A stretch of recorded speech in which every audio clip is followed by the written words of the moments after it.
চুলাটা আমার শাশুড়ির হাতে বানানো, আমার মেয়ে ভেঙে ফেলাইছে, আমি এখন রান্না করতে পারি না।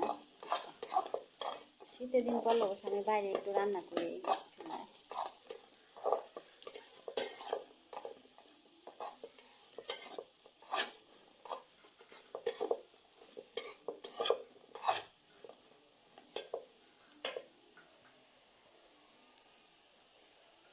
আলুটা ভাজা হয়ে গেছে, ওখানে আমি নামাই ফেলবো।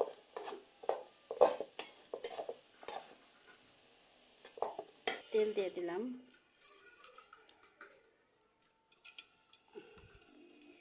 পরিমাণ মতো পেঁয়াজ দিয়ে দিব।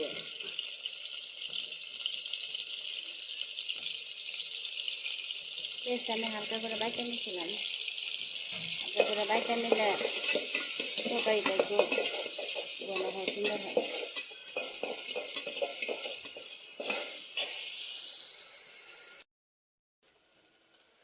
পেঁয়াজটা প্রায় ভাজা হয়ে গেছে, এখন আমি আদাটা দিয়ে দিই। আদা রসুন একসাথে আমি বাইটে নিছি। জিরা বাইটে নিয়েছিলাম আলাদা করে।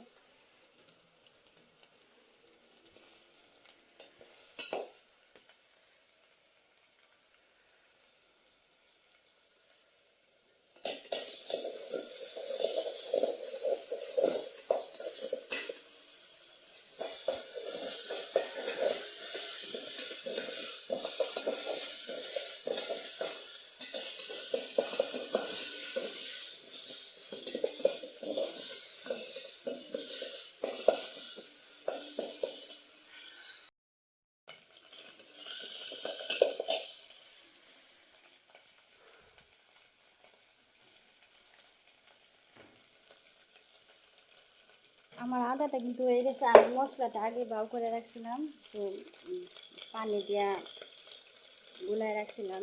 হলুদ মরিচ ধনিয়া সব কিছু গুলায় রাখলে মানে ভালো বাটা মশলার ফ্লেভার আসে, মজা হয় তরকারিটা।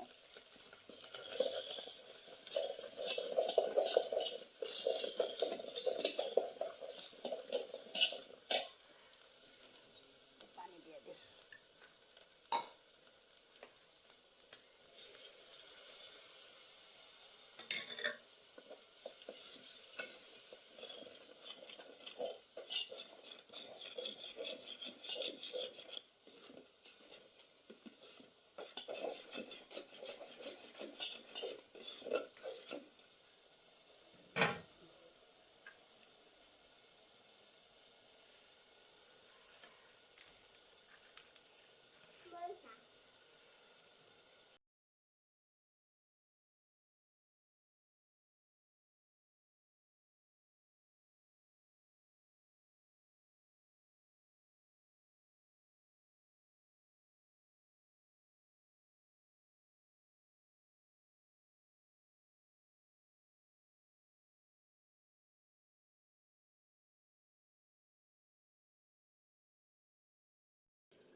নাড়া দিয়ে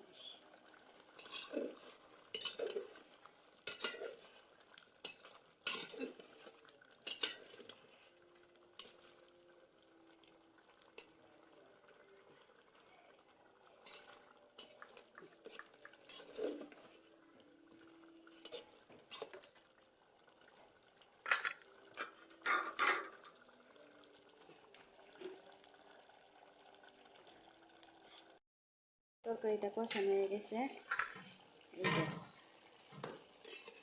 তেলটা উঠে গেছে। এখন আমি অল্প করে একটু পানি দিয়ে দেবো।